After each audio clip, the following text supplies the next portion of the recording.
नकळत एक दिवस माझ्याकडे आली आणि मला वेळ नव्हता त्या दिवशी, नाही तर ती पोरगी थोडीशी वाचली असती.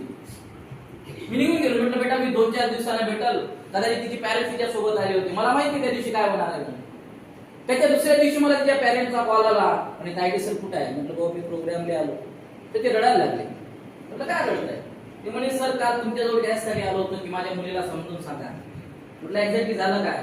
काल तुम्ही भेटलात नाही, काल तुम्ही बोललात नाही, कोणीतरी आम्हाला सांगितलं, आम्ही दुरून आलो तुमच्या भेटीला की तुम्ही जे काय की जे मुलींना बदलू शकता. म्हटलं नेमकं काय झालं. काल जर तुम्ही माझ्या मुलीशी बोलले असते तर कदाचित आज माझी मुलगी माझ्या हाती सापडली असती, कारण रात्री 11:30 वाजता ती एका ट्रक ड्रायव्हर सोबत पडून गेली. दुरून लोक माझ्याकडे येतात पोरींना सांगा. पोरगी म्हणा सायन्स टेक्नॉलॉजी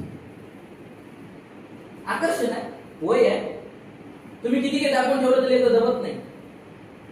ते म्हणतात ना कान टोचावं तो सोनारा कडनं, तुम्ही नाही टोचू शकत. तुम्ही टोचले तर ते रक्ताची चिरकांडा काढून टाका. मायबापाला लेकरं दबले असते तर ट्युशनला गरज पडली नसते ना का. आपण गरीब आहोत, तुमचे चेहरे जाणते. आपल्याकडे करोड रुपयाची इस्टेट नाही आहे, पण करोड रुपयाची संपत्ती आहे, त्याला आपण इज्जत म्हणतो. आणि या लेकरांनी आपली इज्जत जर चौकात जमवली तर काय कामाची इस्टेट. लोणचं टाकता का त्या इस्टेट. तर म्हटलं काय झालं तर कुठे आहे आता पोरगी कुठे आहे. म्हणजे ठीक आहे लोकेशन आम्ही ट्राय केलं, सायबर क्राईम मध्ये कॉल केले. त्या पोरीला रेल्वे स्टेशनवर माझे काही मुलं आहेत त्यांना मी कॉल केले, पोरांची गँग बोलावली, त्या रेल्वे स्टेशनला घेरलं. त्याच्यानंतर ती पोरगी सापडली. आता कॉन्टॅक्ट आहे, रिलेशन आहे, आपलेच लेकर कोणी IPS आहे, कोणी डॉक्टर आहे, कोणी इंजिनियर आहे, कोणी कलेक्टर आहे, कोणी कॉन्टॅक्ट लागते. लागला डॉक्टर. त्या रेल्वे स्टेशनवर त्या पोरीला पकडलं. मी 1 घंटा म्हटलं त्या पोरीला बसून ठेव बाबा, काय क्यू घालायचा क्यू घाला, मी येतो 1 तासात. प्रोग्राम मी थोडासा लेट केला, गाडीमध्ये बसलो, ड्रायव्हरला सांगितलं रेल्वे स्टेशन पर्यंत. त्या रेल्वे स्टेशनवर गेलो, त्या पोरीला पकडलं. त्या पोरीला सांगितलं घेऊ नको, मी तुला मारणार नाही. मारायचं असतं तर आतापर्यंत काही करून टाकलं असतं.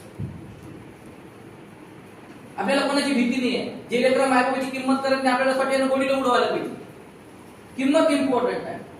मी नेहमी लेकरांना सांगत असतो की ढगाळ गेलेला सूर्य आणि चंद्र परत दिसू शकतो, माथ्यावर गेलेला मायबाप परत दिसत नाही. कदर करा, हा जन्म आहे. पुढच्या जन्मात तुम्ही कोणाच्या कुठे पैदावर सांगता येत नाही. आता ज्यांनी तुम्हाला पैदा केलं त्यांची कदर करा.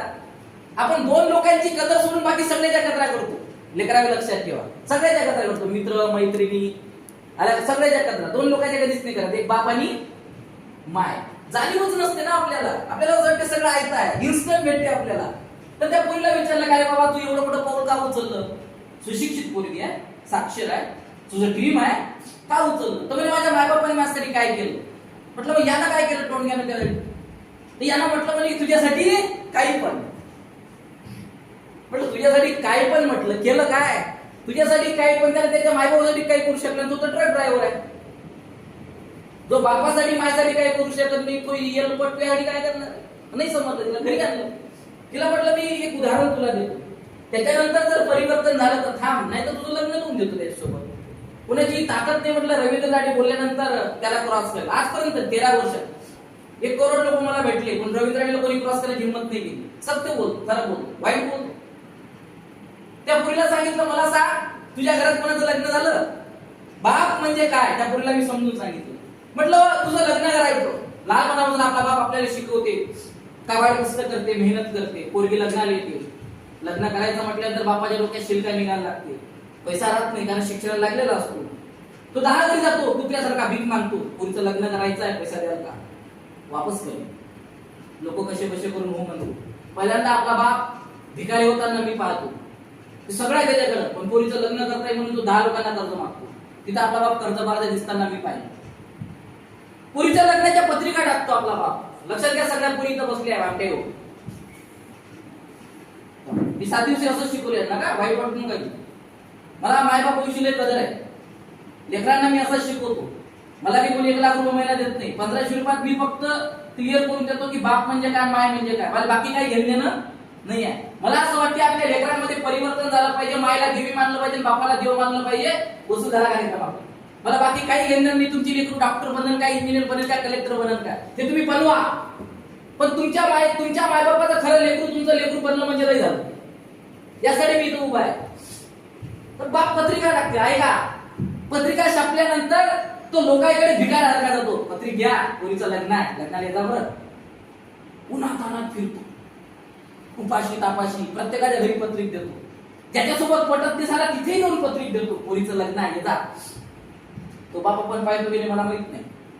लग्नाचा दिवस निघते, डेकोरेशन वाला येतो, मंडपवाला येतो, आचार्यवाला येतो, अख्खं गाव जमा होते आणि धुमधडाक्यात लग्न होते. पंक्ता बसतात.